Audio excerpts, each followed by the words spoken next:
children to death. That is not radical. At least he didn't say Benjamin Netanyahu. Maybe he'll release the G word from once. That is what the American people want.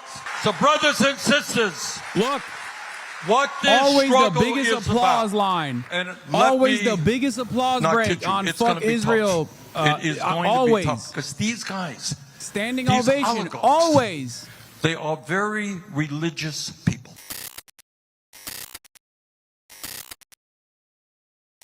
C. CUNY for standing alongside their rank and file.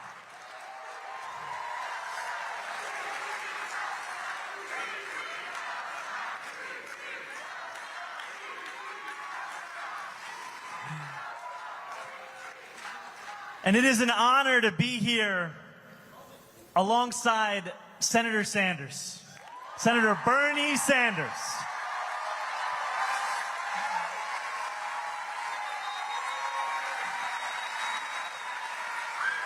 And I just want to share what Bernie has meant to me. It was Bernie's campaign for the presidency in 2016 that gave me the language of democratic socialism to describe my politics. And he talked about Palestine as soon as I left. It was Bernie's Queensbridge rally on October 19, I missed it. 2019. That was the first political event of my campaign for state assembly. I'll see it in a second. I'll look back at it after the speech is over. Bernie and his team, we were canvassing the line to get into his rally.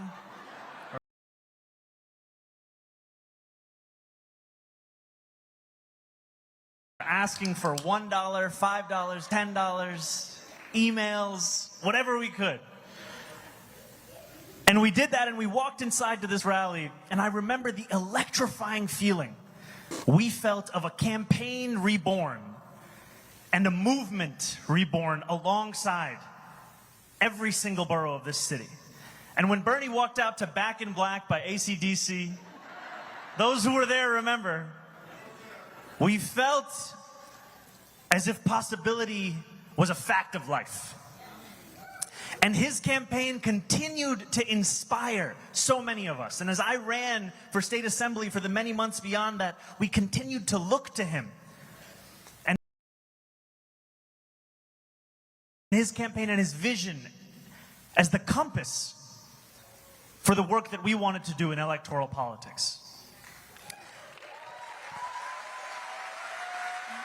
And we knew that while everyday New Yorkers did not care very much for a New York State Assembly race, that if we just had a This is where we were supposed to be Bernie there like debate, this in the crowd.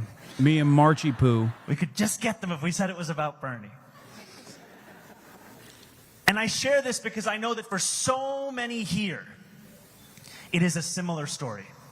He said no faculty member should be disciplined for standing for Palestinian lives and thank their union for backing them. Yourself in a movement, in a campaign, why aren't we? I mean, it was short notice. Told for so long was impossible. The Bernard team hit me up too short notice for us to make the travel arrangements and accommodations. Now we know, brother, I'm here with another democratic socialist. Oh, people are yelling. Thank you, my friend. I want to see the crowd, man, or just show them. You know that something has changed when it's not enough to call us democratic socialists anymore. Because I think they were heckling, but in a, I assume, like pro-Palestine heckling. The fight for each and every person to live a dignified life is a fight that is very popular across this country. Or is it right wing? I don't know if it was a hog.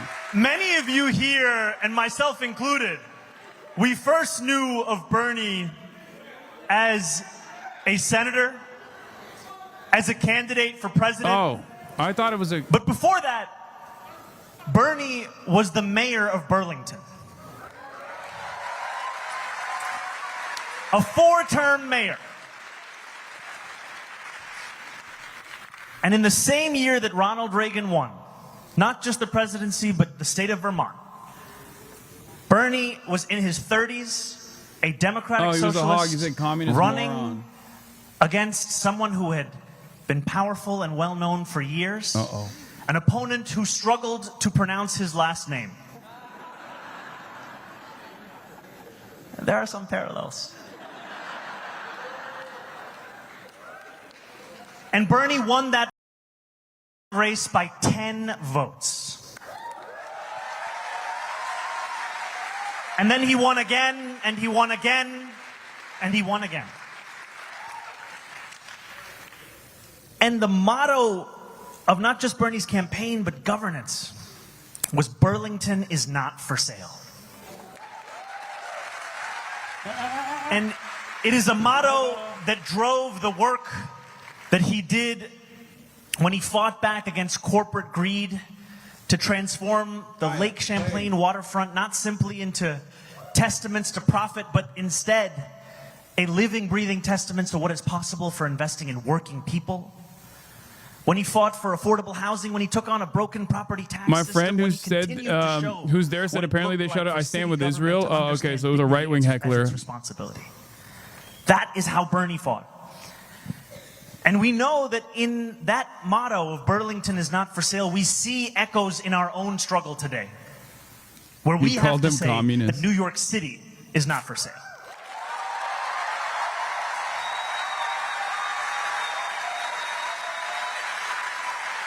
New York City is not for sale to Donald Trump's billionaire donors. It is not for sale to corporations like DoorDash. It is not for sale to corrupt politicians like Andrew Cuomo.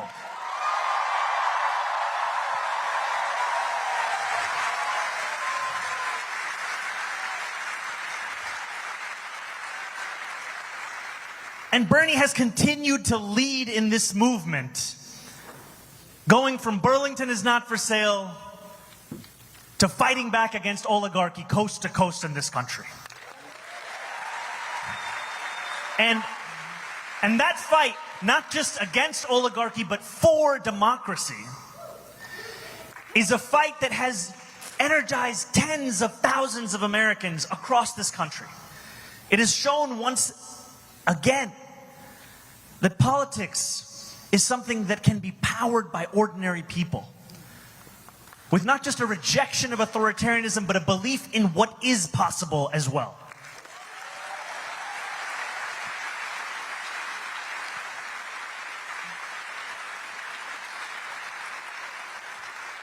And we know that that oligarchy has an impact right here in New York City. We know it does because when Donald Trump ushered through his so-called big beautiful bill, he did so ushering through the greatest wealth transfer in American politics. His legislation will throw millions of New Yorkers off of their health care. For a man who campaigned on cheaper grocery prices, it will cut SNAP benefits for the hungriest among us. They had to kick out Sneeko? And all That's of crazy. this to give more money to those who already have more than they know what to do with. That is the fight that we are seeing taking place here. The interconnectedness of an attack on working people, all to enrich those same billionaire donors that gave us Donald Trump's second term. That is the fight that unites us across this country in this moment. A fight where we make clear that this is a city where we will choose our own mayor.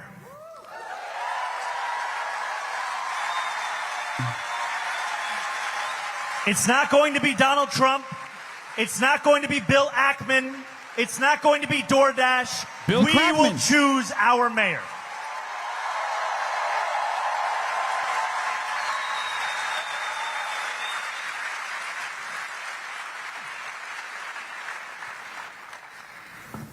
And we know that this fight is not an easy one.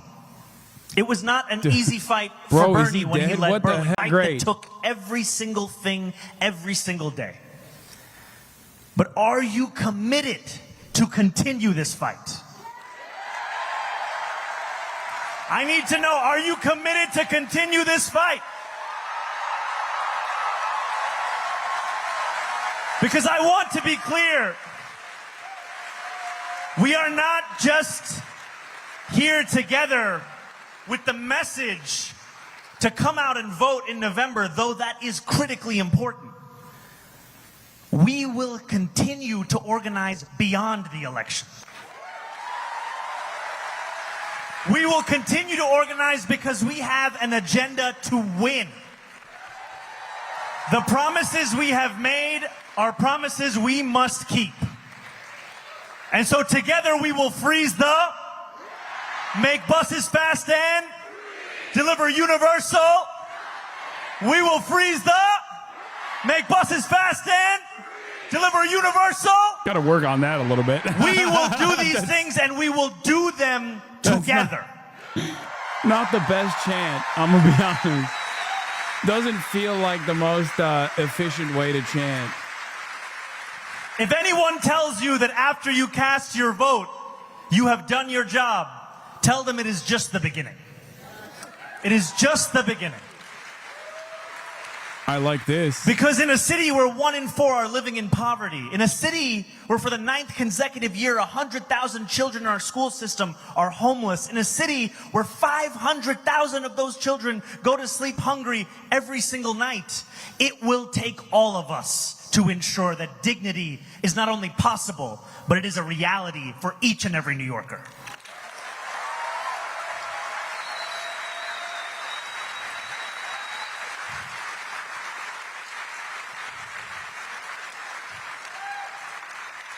And one of the many things that we love about Bernie is you could go to any year that he has been in politics and you will find him saying the same thing.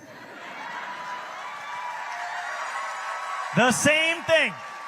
Sometimes it's not so good. No that he's matter saying if the same photo thing, you know? is in black and white or it's in color. You know it's about income inequality, it's about justice, it's about dignity.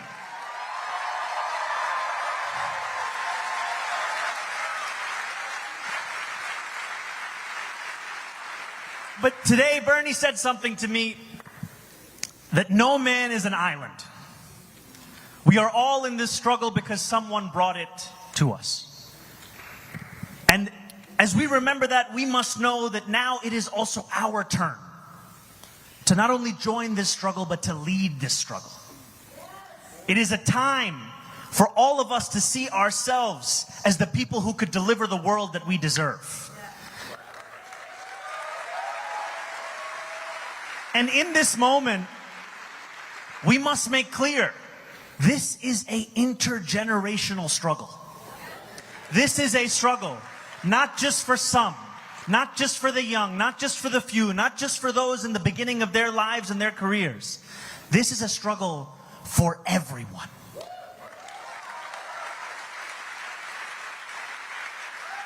It is a struggle for everyone because it is about everyone. We talk about our vision. It is a vision of universality. It is not one where we ask you your name, where we ask you where you were born, where we ask you your religion, where we ask you your status. We simply ask you to join us. That is our question.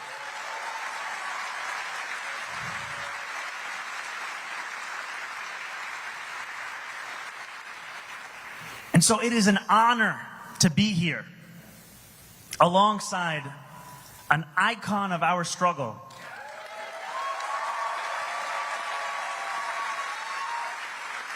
And also, we know that Bernie once famously said, if you want someone to wish you happy birthday, that's not me. But he also said, not me, us.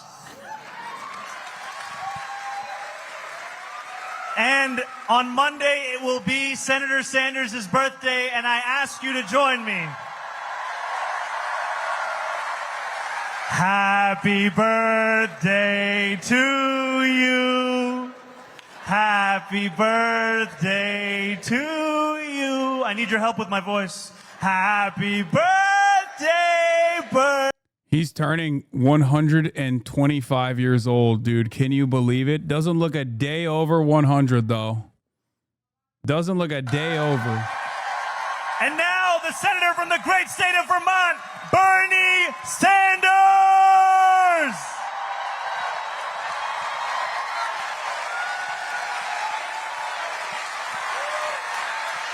Oldest man alive. Thank you.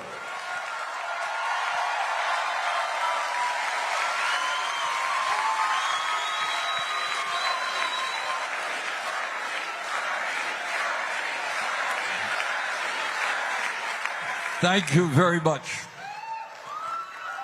And it is an honor and privilege to be with you this evening and to congratulate the next mayor of the city of New York,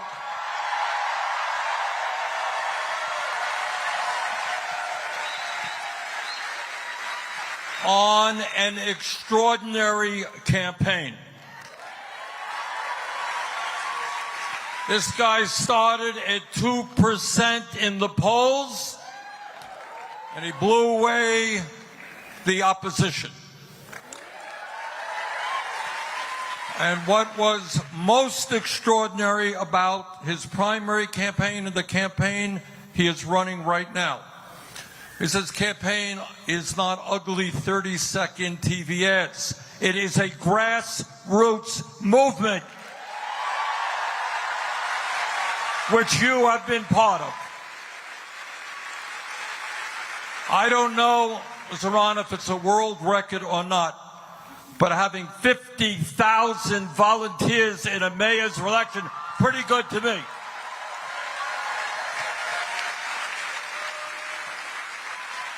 Bernie's going to run in 2028, I hope you say? I hope not. He Now, is too as old. part of our Fighting Oligarchy tour, which Zaran is joining me on tonight, we have now been to 21 states. We have done 35 events for over 300,000 people from Maine to California.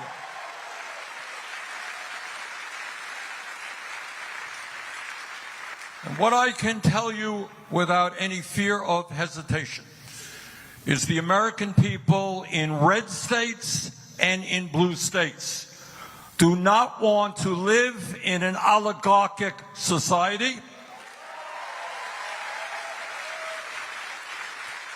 They do not want to live in an authoritarian society. They do not want the White House to be practicing unprecedented kleptocracy. And they sure as hell do not want to see a continuation of the oligarchs' war against the working class of this country.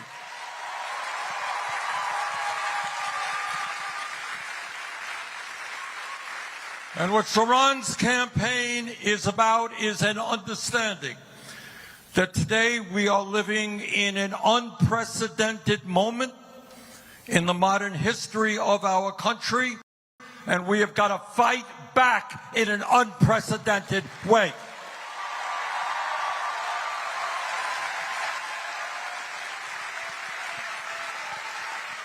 So let me say a few words. Let me just say a few words about what's going on in this country.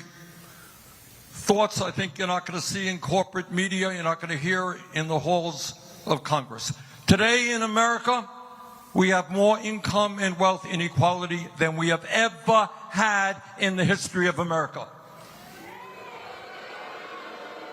Zaran just talked about children in New York City and in Vermont who are hungry, people who are homeless. And yet, the wealthiest 1% have never had it so good.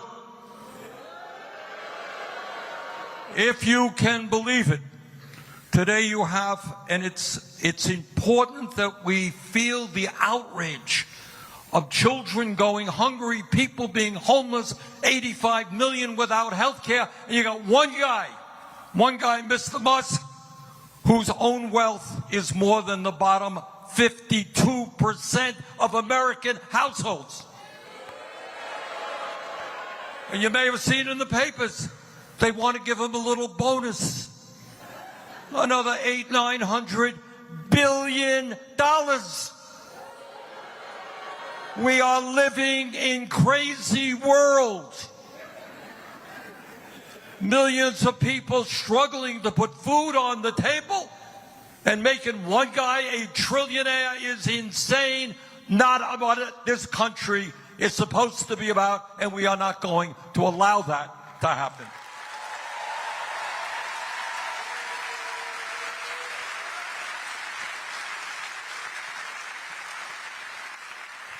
But it's not only income and wealth inequality. Today you have more concentration of ownership in America in every major sector: financial services, transportation, agriculture, media. You got a handful of giant corporations that determine what is produced, how workers are treated, and what you pay for those products. But it's not just income and wealth inequality. It is not just a small number of people controlling our economy. You have 6 major media conglomerates that control in this country what 90% of our people see, hear, and read. What is this delay, bro? It is not an accident, brothers and sisters, that Mr. Musk owns Twitter. Not an accident that Mr. Zuckerberg owns Meta, which is Instagram and Facebook. Not an accident that Mr. Ellison recently bought Paramount, which owns CBS. Not an accident that Jeff Bezos owns the Washington Post and Twitch. Not an accident that our good friend Rupert Murdoch owns the New York Post. Bernard, chill. Wall Street Journal, and right-wing publications all over the world. Bottom line, never before in American and in fact world history have so few people had so much wealth Let's not bring up Twitch power. And with this development of AI, which is a whole world unto itself, right-wing grifter HasanAbi exposed gonna by have, Bernard. unless we stop them, more concentration of ownership and more power. I do benefit from the Bezos bucks. The Piker Broadcasting Service is sponsored by you, the viewers, for you, the viewers. Subscribe with Twitch Primes. And that is what we're seeing, and what makes this particular As Ludwig called attention to, I was farming Twitch subs, he said. Twitch Primes, he said, when he tuned in. Which is so crazy for someone like Ludwig to say. He is Mr. Twitch Prime Farm. Supreme Court decision. We have a situation where it is perfectly legal for billionaires to set up super PACs and spend hundreds and hundreds Hot of takes. millions Zoran of is more dollars charismatic and contagious than Bernie. Yeah, no shit. Who He's also the interests of the much rich younger. and defeating candidates who are trying to PBS represent Prime Bezos subscriptions families. is true. So in other words, what you are seeing now is an oligarchy with enormous economic power and enormous political power in both political parties.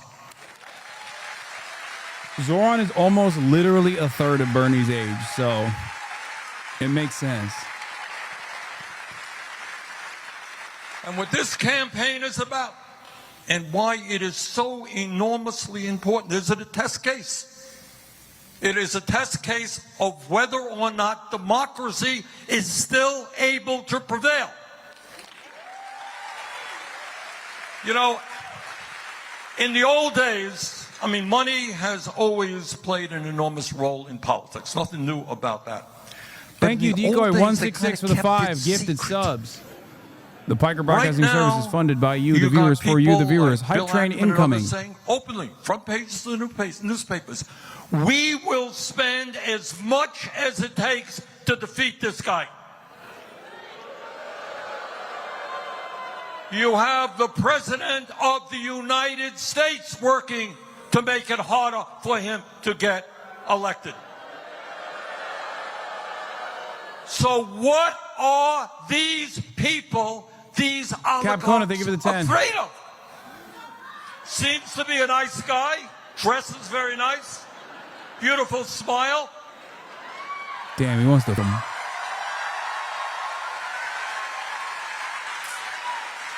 Unlike me, he's a pleasant guy.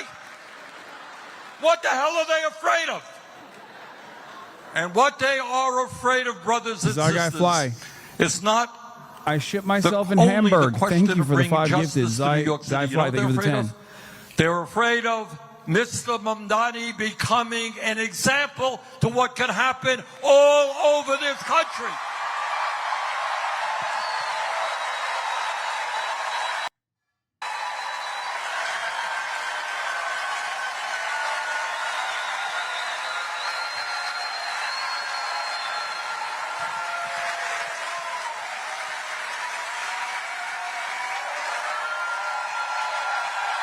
That's what this campaign is about. They are scared to death. If 50 or 70,000 people in New York City can get involved in the political process, that means that millions of people coast to coast can get involved and elect progressive leaders. That's what this campaign is about.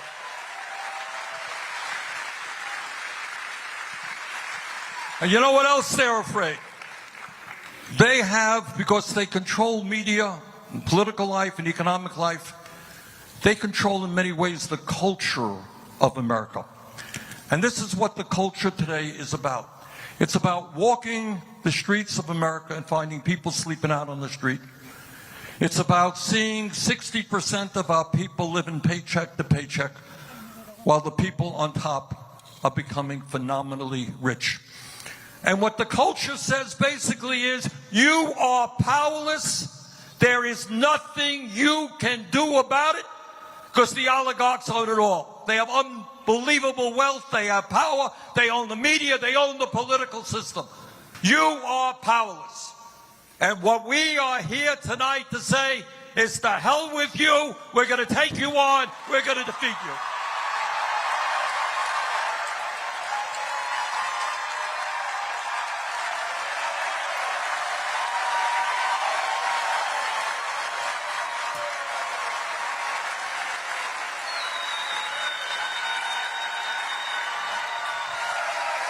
That's what this campaign and that's what fighting oligarchy is about. They want to tell you that we cannot change this incredibly unfair and unjust status quo. Think about what Saran is campaigning on. Every psychologist in the world tells us that 0 through 4 are the most important years of human development, right? And in Washington, I hear all of my colleagues, they love America. Oh my God, got big flags all over the place. Well, if you love America, you love the children of America. If you love the children of America, you don't have hungry kids in Vermont or New York City. And you don't have a broken and dysfunctional and unaffordable child care system. Oh my God, what a radical idea to say that parents and kids should have good quality child care. Oh, how radical you are. Oh my God. All over this country, in Vermont, in New York City, people cannot afford their housing. Now, it's a funny thing. I did some calculations. I grew up, as some of you may know, about a mile away from here.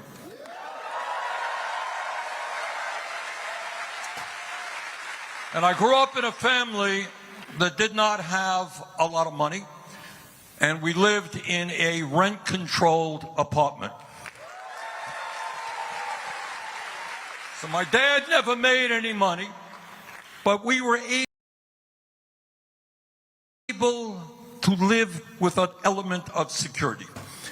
And I did some calculations based on my dad's income. We were spending back then, Zaran, about 18% of our family's income on housing. 18%. Okay. First year of college, I went to Brooklyn College.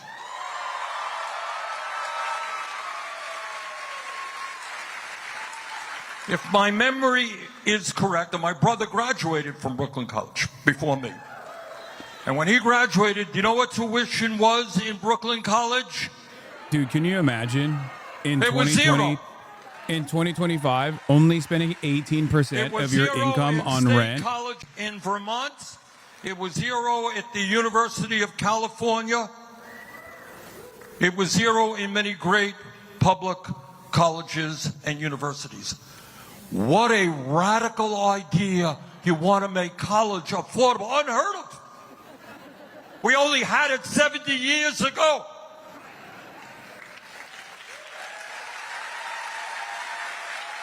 What a radical idea to say that we should stabilize rents so the working class people can live in this city.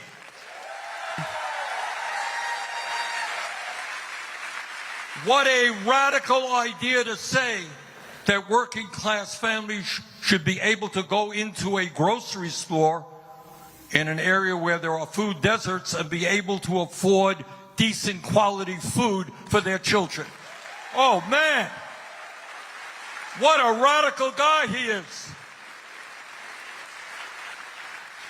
What's the point? The point is you've been sold a bill of goods. You have been told that this is the best America can be.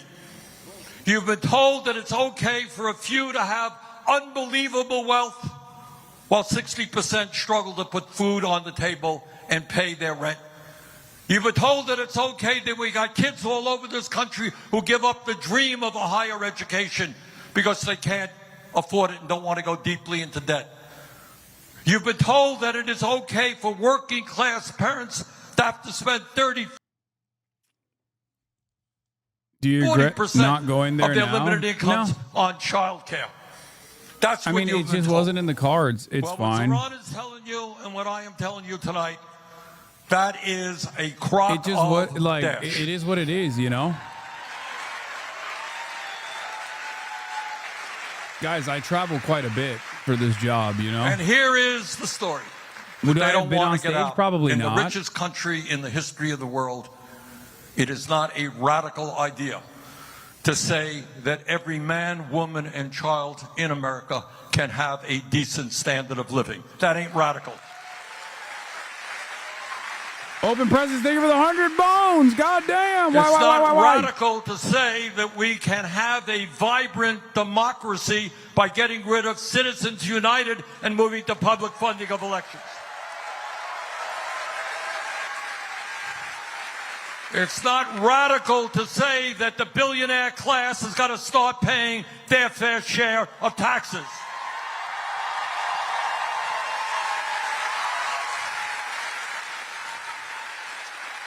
It is not radical to say that health care is a human right, not a privilege. My Qatar funding.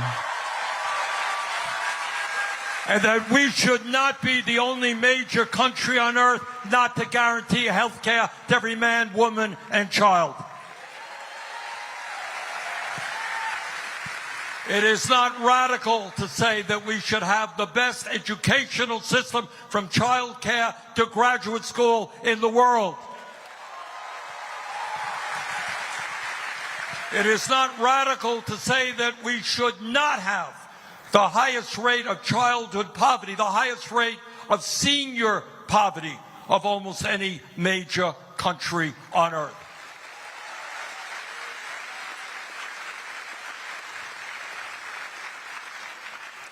And by the way, it is not radical to say that we should have a foreign policy based on humanity and based on justice.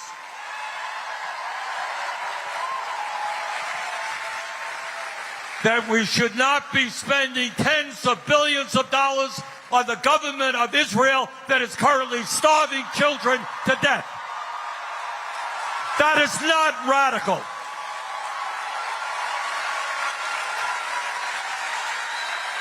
At least he didn't say Benjamin Netanyahu. Maybe he'll release the G word from once. That is what the American people want.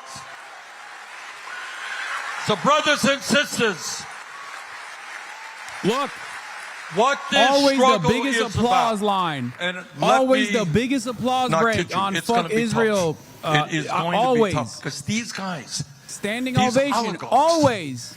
they are very religious people. Their religion is greed.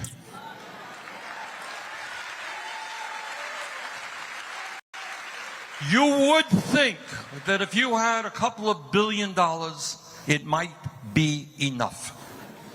Not for them. These are strongly motivated people. They work very hard. They want more and more and more, and they don't care whom they destroy in the process.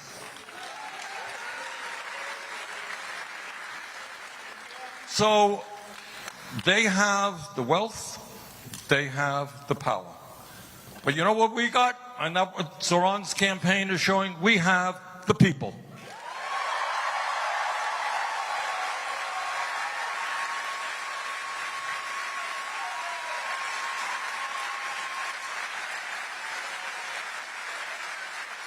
And the whole world, after Zoran is elected, the whole world, all the oligarchs are going to come down hard on him. Believe me, they will. Media will come down hard on him.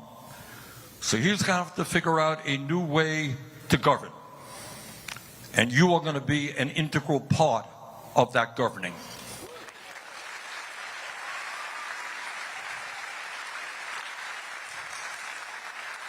So brothers and sisters, I want to thank all of you for coming out in this difficult moment in American history.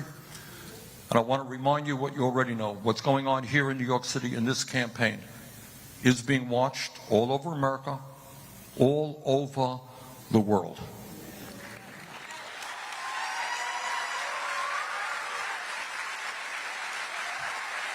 So the struggle we are engaged in is not just for us. It's not just for our kids. It is for the future of this planet. It's for the future of democracy. This is a fight we cannot and will not lose. Thank you. God damn it, bro. It's not even my fault no more. This is like, at least this is, I guess it's a permanent fixture of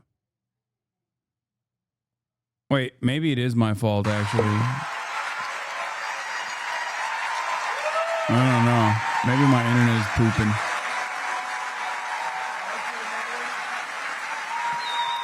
Okay. I don't know. Okay. I feel like it's just, you got to have this. Faz, raise if your you want to hand. be a leftist streamer. Socrates, where are you? Jeremy, okay. We have a couple of mics going out there. We have time for a few questions. Oh, questions in the audience. Make That's the questions crazy. short Hold up and, now. Directed to either Zoran or myself. Okay, I see you. Yes, right up here, ma'am. Yeah, stand up. Wait for the mic. Be loud. Hi, I'm a teacher. My name's Heather, and this is my 23rd year teaching.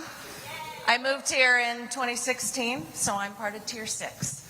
So I was just wondering what your plan was to help Tier 6 people, get better retirement.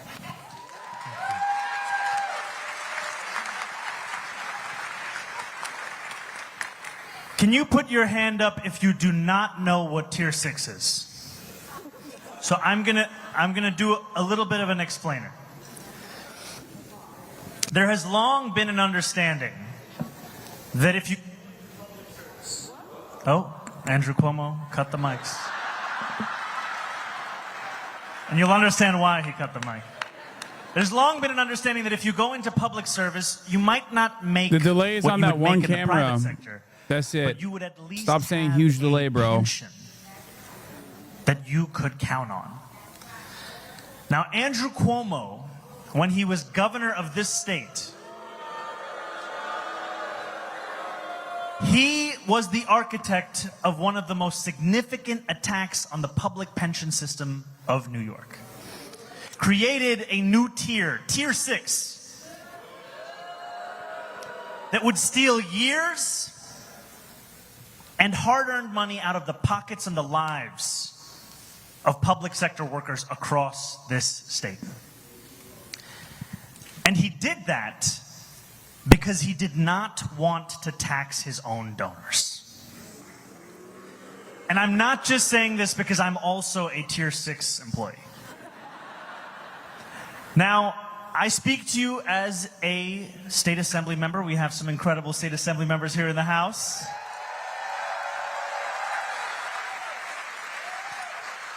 Albany is a place where when the mayor comes, they have one of the biggest megaphones you could ever find.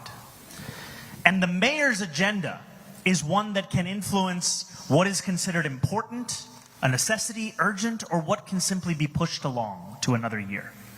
And one critical part of my Albany agenda, it's not just going to be winning the revenue to make buses fast and free, to deliver universal childcare. It's not just going to be tackling a broken and inequitable property tax system. It is also going to be finally undoing the crisis of Andrew Cuomo's making and fixing Tier 6.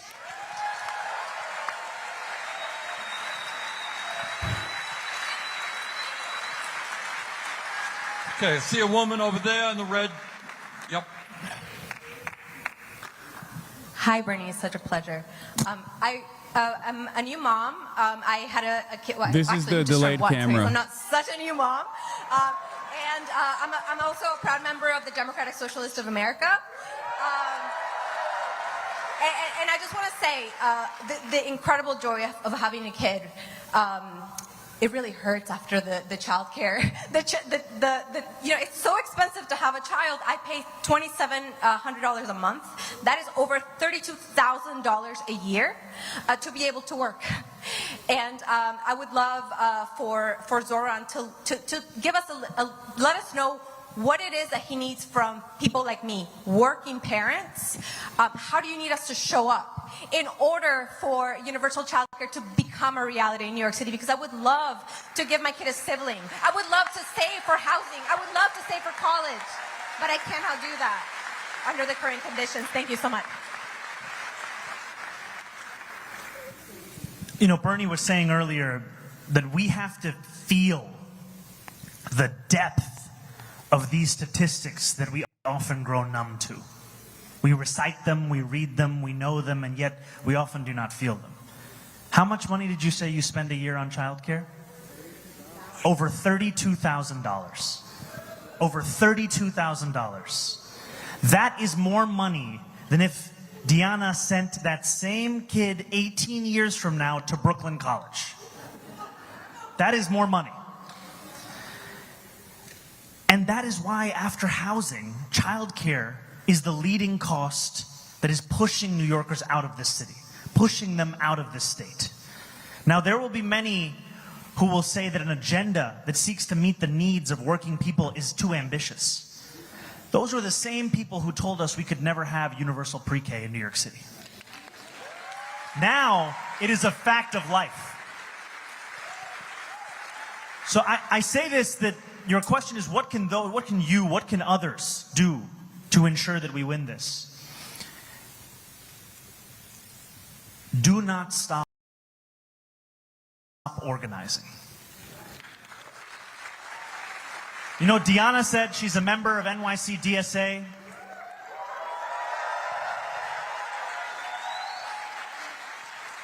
It's an organization that has a few members that are here. It's an organization that I've been a member of. And it's an organization that's also tabling right here at this event. And if you don't know more about it, you should go and talk to them.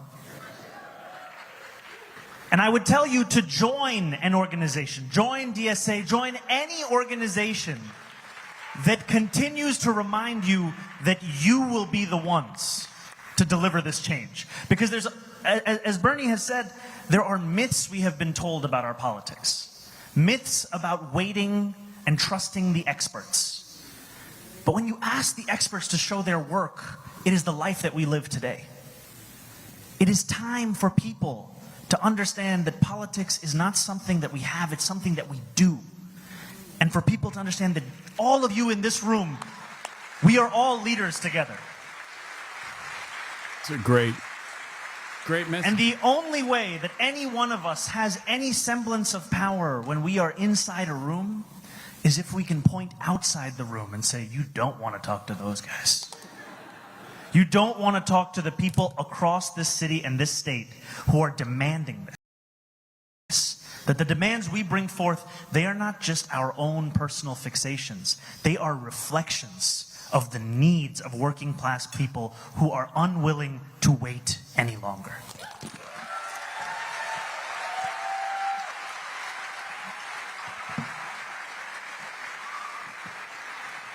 If I could just very briefly put an apostrophe on what Zaran said. Well, what?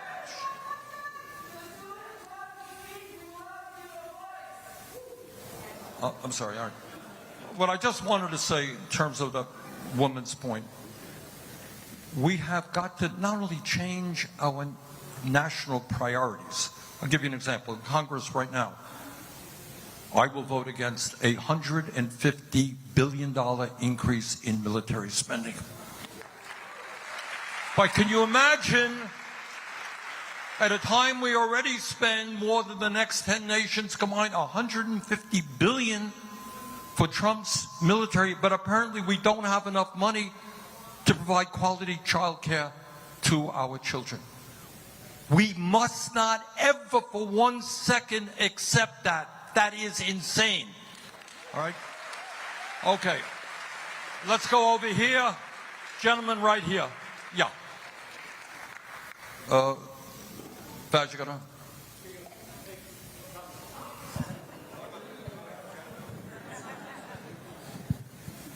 Hello, Senator Sanders. Hello, Mr. Mamdani. I'm Abdul Innes from Canarsie, Brooklyn. I just look at this campaign and it reminds me a little bit what happened a few years ago in Buffalo. A lady by the name of India Walton She ran and she defeated the Democratic incumbent. Right. But somehow that Democratic incumbent ran as an independent, and I've heard some that was so things were going on. He was disastrous. able to somehow What the retain Dems seat. did. And it's almost like deja vu right now with Governor Cuomo. Well, Andrew Cuomo right now, who's you defeated, but he's back as an independent. And I don't know if it's a Democratic Party of New York. It seems like it's going on all over the country. I think Seattle, some lady named Wilson is winning and doing great. So how do we make sure that something not like this doesn't happen again, and it's just straight up, you win and have fair elections?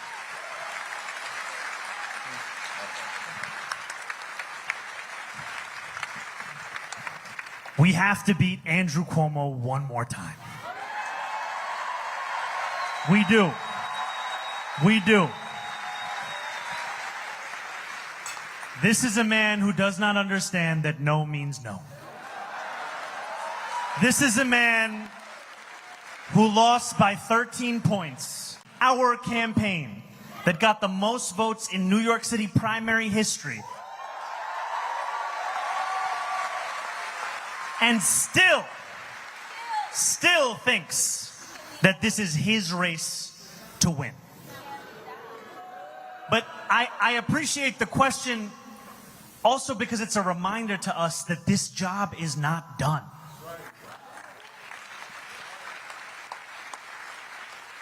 The best way to prepare for January is by winning a mandate in November. And we will face an incredible amount of money being spent against us. We will face smears and slander. We will face the kind of opposition that we have not yet seen in this city. And yet we know that we have all the same ingredients that defeated those same things in the primary. So What my ask is to each and every one of you, we do not ask for your money because we are finished fundraising. We ask you for something more valuable. We ask you for your time. Can you put your hand up if you've canvassed for this campaign? This is beautiful. Now, I would ask you to come and canvass again. I would ask those of you that didn't raise your hand to do so, to join us, because it will be people, the likes of which we have not seen. 52,000 volunteers in the primary. We are going to get to 90,000 volunteers in the general.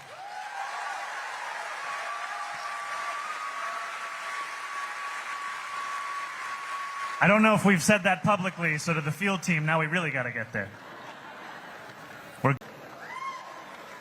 We knocked on 1.6 million doors and made 2.1 million phone calls. And now we have to do it again. And I want to just say one last thing on this, which is that we know that Senator Sanders' politics, the vision, the ethos of this campaign, it's not just specific to Democrats. It speaks to people across party lines. On Election Day, I was outside Maria Hernandez Park in Bushwick. And I was walking, it was about 6 or 7 p.m., and I had, like many candidates, convinced myself this was the end. We were going to lose. And in that spiral of anxiety, a man came on his motorbike. He took off his helmet. I had no idea what he was going to say. He said, "Could I get a selfie?" I said, "Brother, have you voted?" He said, "I was told I can't vote in a primary." I said, "Who told you that?" I said, "Give me your driver's license. Let's look up your voter registration." He was a registered Republican. He's 18 years old, registered Republican. And I said, "You can't vote today, but if we win, you can vote in November." I tell you that story because there are so many other New Yorkers just like him who see themselves in this campaign, see themselves in this struggle, and they need someone to knock on their door, to call their phone, to let them know that they have a place in this movement because they have a place in this city. That's what we need to do. I want to, if I might, I want to add a point to that very good question. Maybe a little bit out of place here, but I want to do it. I find it a little bit strange that when we have a candidate who competed very hard, that's the number Classic. of other people in He's Democratic garnering the primary. support of My fascists. understanding is you won that primary. Is that correct? My understanding is you are the Democratic knew Party it. He's candidate bad. for mayor of the city of New York, correct? He's actually winning Republican voters. Now, apropos of that question, I find it hard to understand how the major Democratic leaders in New York State are not supporting the Democratic candidate.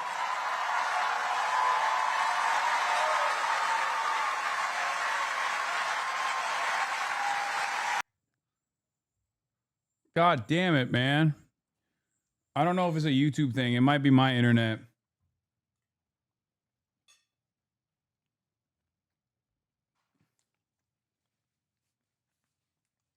My download is not enough, I think. Well, no. One might think that if a candidate starting at 2% in the polls gets 50,000 volunteers, creates enormous excitement, gets young people involved in the political process, gets non-traditional voters to vote, Democratic leaders will be jumping up and down. This is our guy.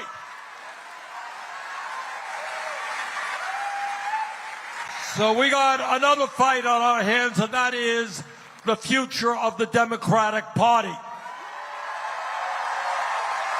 All right, let's get a question somewhere in the back there. Let me go way on the bleachers. All right. Faz, you want to get back there and select somebody? Whoa. There's a lot of hands going up. Who's the Brooklyn College student? All right. What? I didn't hear. What are they saying? Jim. Okay. All right, one turn on. Faz, you got a question back there? Wait, look, there are many people raising their hands. I can't call on everybody at the same time. Senator Sanders, can you hear me? Loud and clear. And Assemblyman Zoran Mamdani, can you hear me? I too can hear you. My name is Danya. I'm a student here at Brooklyn College. I'm Jewish, first-generation American by Soviet Jews. I am also a trans woman, and I attend school here, and I was here back in May That's as a HasanAbi student and as a private journalist here during the encampment. Since then, 4 faculty members have been fired, and these are adjunct faculty members. Since those 4 faculty members have been fired, 5 faculty members and 1 staff are now under investigation by the direction of Chancellor Felix Matos and President Michelle Anderson. We, as the students, have been targeted time and time again, not just by the administration, but by the faculty who are against us, and by the public safety who have been pointing me out to each other all night long, because I refuse to let the fact that Mr. Mamdani's team has put us Brooklyn College students in the very back with black wristbands, segregated from everybody else when we should be up front. We are the next generation of revolutionaries. We should be speaking to you. In 2016, I met you, Mr. Sanders, outside James Madison High School, our alma mater. How would you feel if you were a student now being told to sit in the back? Okay, the last part's a bit. Thank you. Thank you for bringing this up. And I want to first address That's a bit. the points that you last raised part, about the it faculty kind members, of about went the a repression. little overboard. And the reason that I began my speech in solidarity with PSC. Can you all stand up if you're a PSC member? I thought you was going to talk about, you know, like Palestine, Can you Palestine stand up if you're a related, and student not of like Brooklyn College? not just like the students that have been segregated in the back or something. What we have seen, and James, for a little dramatic effect, can I steal your hat? For people saying that's not a HasanAbi hit, that literally is a grievance. Thank you, James. That is Give it the up for the most head of like PSC, chatter ass James grievance of all Davis. time.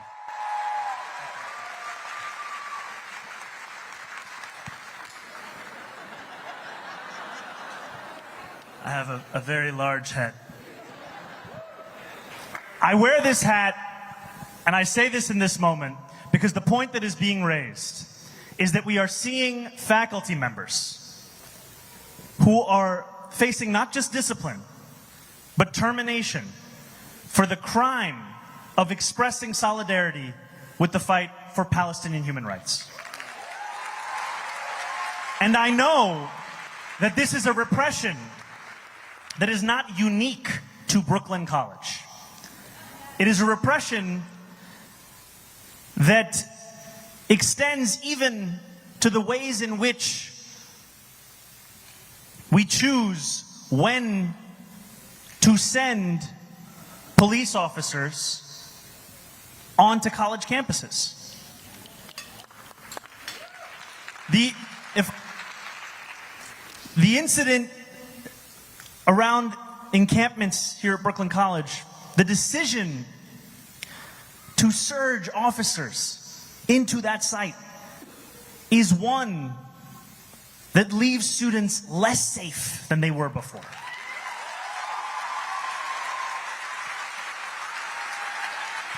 And that is why I have said, as a mayor who will live up to Eric Adams, of all people's statement in 2021, that New Yorkers need not choose between safety and justice, that I will be committed to delivering actual safety, not to the use of the term as a means of repression.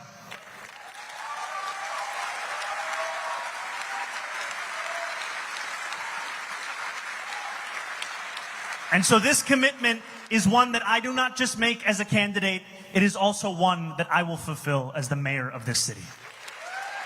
By the way, to be fair, the person that said that most likely Okay, wanted to let's go try this somewhere section else with over the here. commentary, but might have gotten might have gotten nervous in the process. It's tough to. No, you cannot.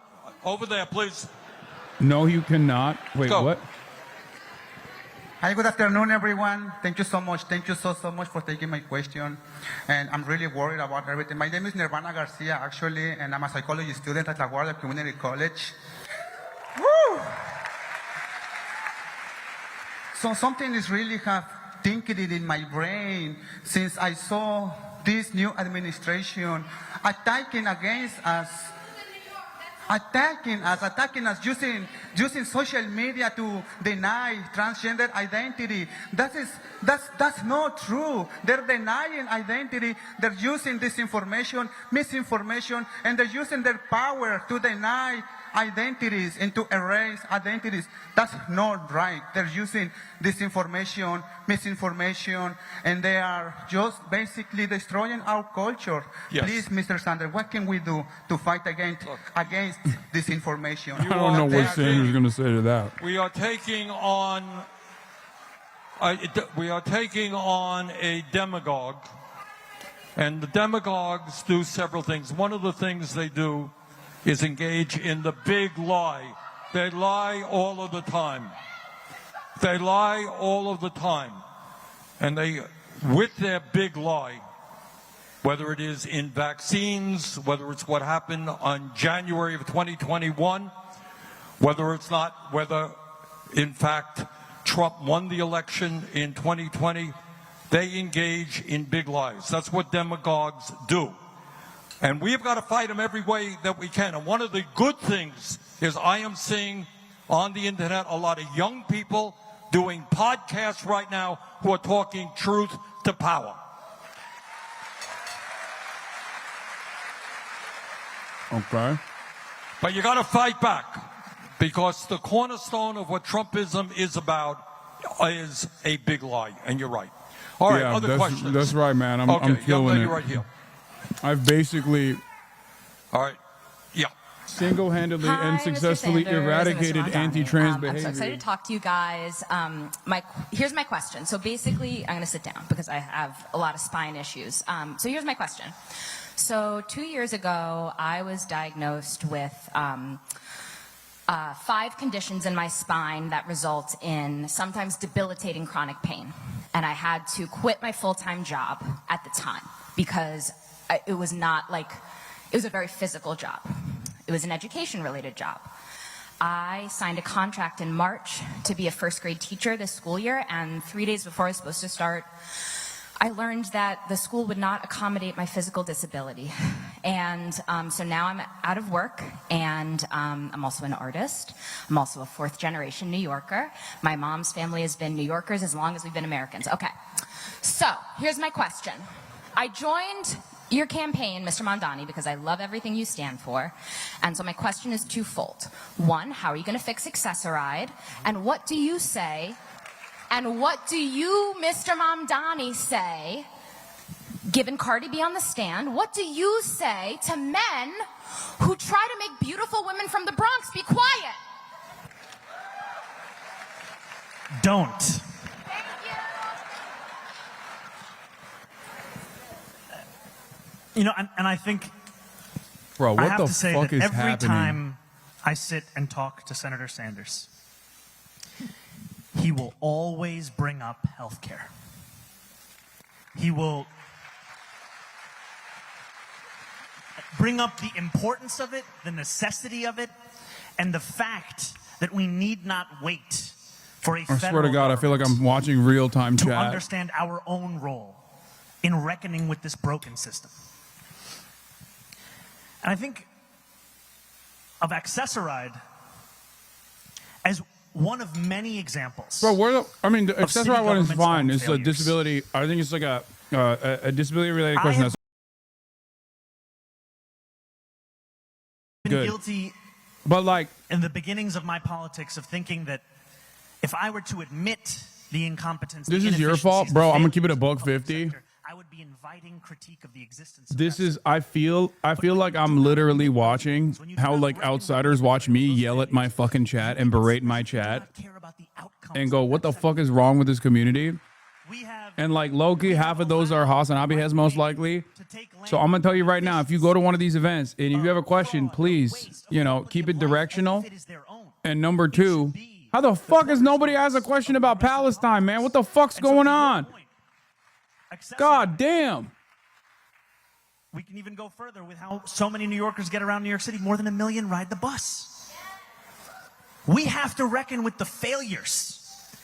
And one of the first things I will be doing when I get to City Hall, with the help of each and every one of you, is to audit the entirety of the work that we do and that we fund. Yeah, I swear to God, I feel like COVID bricked everybody, dude.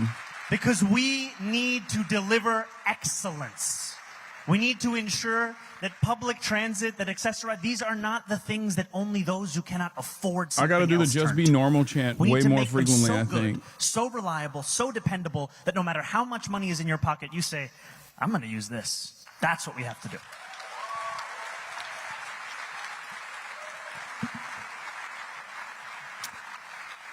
Zoran raises two important issues. Now, there are a lot of people raising their hands, all right? Please don't shout out. We'll do our best here. But just I want to comment on one point, and I want everybody to understand this in their souls. I You will are say it like living this, though. in the only major country Even on the difference earth between like the that way does Zoran not and Bernie guarantee handle healthcare this to kind every of man, woman, question, and child. even if it's like from a supporter framed antagonistically, Bernie answers it like someone who has answered it a million times over and has no time for anybody else's fucking behavior. And Zoran answers it like someone who just got into this level of national prominence. So I will say, I find myself, regardless of our obvious disagreements when it comes to issues such as like Israel, American foreign policy and whatnot, I do find myself a little bit closer to Bernie Sanders in regards to how short I get at times. Given how many fucking times I've had to respond to shit, no matter how cringe it might come across as. Yeah, new teacher versus old teacher dynamic, straight up. Not one of the worst. So that's a fight we've got to wage and not ever give up on. But I do really respect how much. All right, I see a woman right there, right in the middle, in a white I do respect how much blouse. Zoran has like charity, Yeah, endless ma'am. charity, no matter what Yes. the question is. Stand up. All right. Yes, you stand up, get a mic. Do we got her a mic? Faz, you got a mic? Okay. Bernie Wasn't dodging the scared. question about beautiful women from the Hi, Bronx. Senator Sanders, you're my hero. I canvassed for you, and I would do it again. Thank you. And Mamdani, depending on how you answer this question, me and my children will canvass for you too. So my question is that, you know, I'm so thankful for everything you said. We've called out every issue, every community. You've stood for my family. I'm third generation, my grandma, projects, Brooklyn, my dad. And I feel like you've stood up for our family. I got to go to CUNY and all these things. And as a black woman in New York, I feel privileged because there are we all say we're native New Yorkers, but there are the original native New Yorkers, the Lenape people who are the original chosen stewards of where we are. I'm part of a CUNY Indigenous Sovereignty Collective. I'm an Indigenous rights activist. And I tell you that they are still here. They are still trying to come home. We talk about the kids here, but what about the kids from here? How are you going to help them get education? How are we going to provide housing for them? You know, they are the first people who suffered from this capitalist core that we're in. Thanks. Remember, I may or may not canvass for you after this. We have to answer every question, like someone may or may not. You know, I think one thing that has frustrated me is the idea that by acknowledging that betrayal, we have then done the work of actually reckoning it with it. If the entirety of our commitment to people who are native to this city, to this state, to this country is simply an acknowledgement, that is insufficient. And I have spoken often about the universal commitment that we have across this city, but it will also take a lens to understand what are the specific ways in which we have let people down. What are the specific ways in which we have refused to learn from our own history?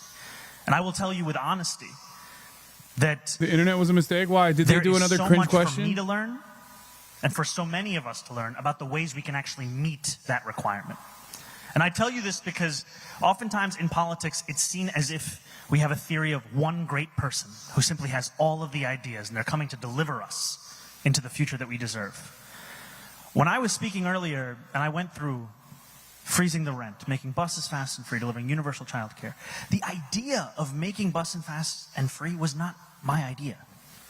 It was an idea that I had given to me in a meeting with another New Yorker who was passionate about transit, Alicia Singham Goodwin.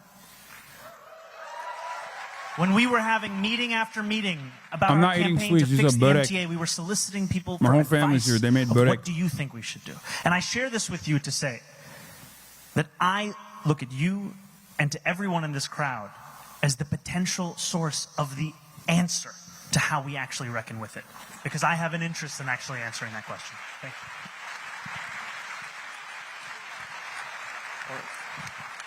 All right, let me make an apology here. I've got a plane to catch, so maybe one more question. I see a woman, Faz, right behind you.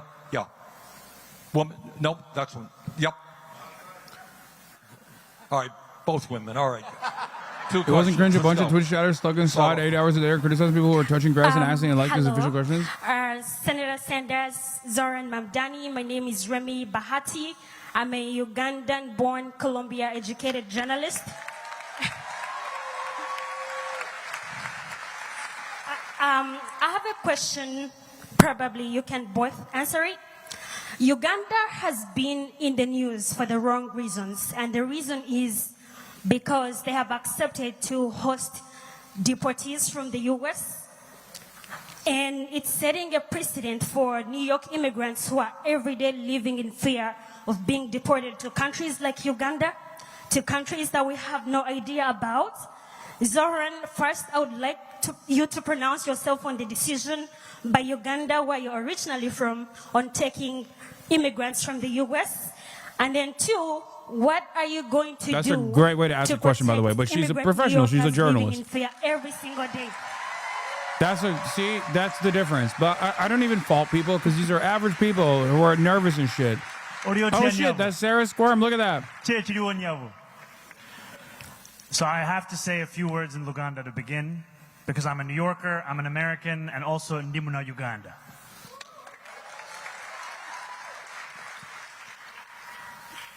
I think it is wrong to accept any part in the Trump administration's deportation agenda. That's an SNL cast It member. is wrong. It should be opposed, and we should understand that the greatest responsibility is with this administration here, seeking to tear families apart across this country. We are in a city where 40% of New Yorkers were born outside of this country. I am one of those New Yorkers. And we know that while I am proud to be one of the first immigrant mayors of this city in generations, that representation in and of itself is insufficient. We must be prouder still of the work that we will do. And so one of the key things that we can do here in New York City is to actually start to provide legal representation to New Yorkers in detention proceedings.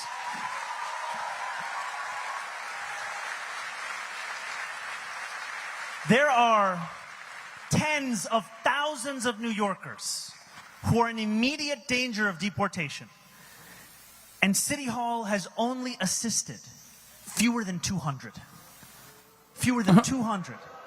And the Is reason Casey is not Neistat simply pro an illustration of our Mamdani? portraying that. It's because we know that this is You failed to just the mere spell act of that out. having That's number legal one. But number representation two, in that proceeding increases your absolutely not. Is he likelihood not? to go home to Of your course, family by I would be 11 shocked if he is. He's super 11 pro-Israel. Mamdani is anti-Israel. And so one of the first priorities of my administration will be to increase funding by tens of millions of dollars to scale up this program such that we do everything in our power to ensure that immigrant New Yorkers are not living in fear across this city.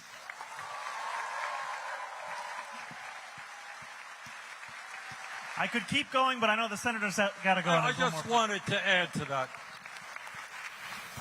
This idea of picking people up off the street with men who have masks around their faces, throwing them into vans, taking them to God knows where, and then deporting them to countries where they know nobody is beyond unspeakable.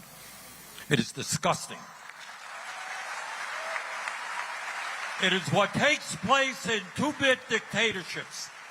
That's what happens in dictatorships, not in the United States. No one's of asking America. about So Bernie's in defensive Washington, weapons we support. have I don't even think that's a major to point. stop that ugly behavior.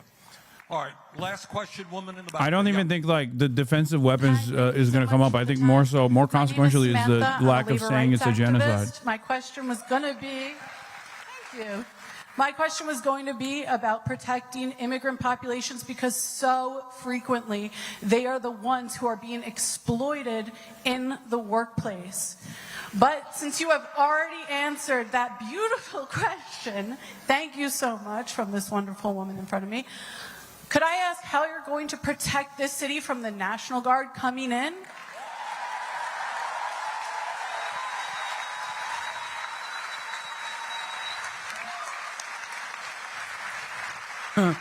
Bernie.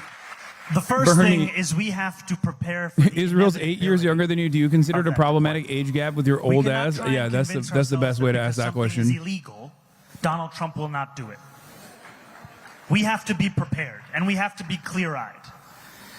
And we have to understand that it will take every single tool at our disposal. We saw in California the mayor of LA, the attorney general of the state, and the governor work together to fight back against the White House's deployment of the National Guard. They filed a lawsuit. A federal judge just recently found in their favor that the deployment of the National Guard was illegal. I give you this example because partnership is critically important in fighting back against Donald Trump. Can you imagine Andrew Cuomo working together with Tish James and Kathy Hochul to fight back against the deployment? Why would he fight back when it's Donald Trump that's trying to get him elected right now? But it's not enough to just... We also have to ensure that we make clear that if Donald Trump is interested in helping New York, which is the premise of all of these deployments, of cleaning up our cities, he should undo the legislation that he has passed Also, that is attacking Kathy the same Hochul literally deployed the because National when I Guard meet herself. New Yorkers, I hear from them how they already can't afford this place. I hear from them how it is further and further out of reach. And this legislation, I know he can't be talking shit on the governor when like a key part of his policy requires Albany support, but all of us will be fighting for.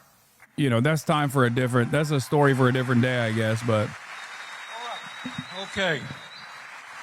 Well, listen, thank you all very much for coming out. Thank you.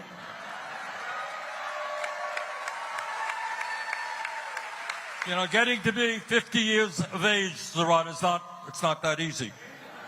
Pretty hard. All right. There you go. All right. Brothers and sisters, I think what we have heard tonight from the questions, from Zaran, from me, these are unprecedented and difficult moments in our history. But you know what? This country has gone through difficult moments in the past. The essence of Trumpism is dividing us up. What we believe is bringing our people together. They are the 1%. We are the 99%. Let us stand together. Let us defeat oligarchy and make New York and America the places we know they can become. Thank you all very much.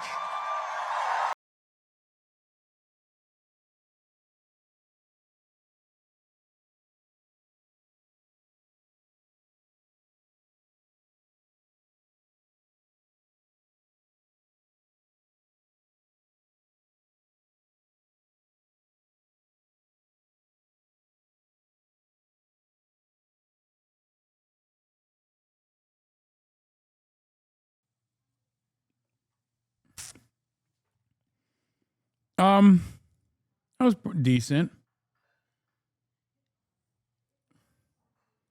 The lady who came up and had the "why are we in the back" question kind of stole the mic from someone else. The person she stole it from was wearing a keffiyeh. Not cool at all.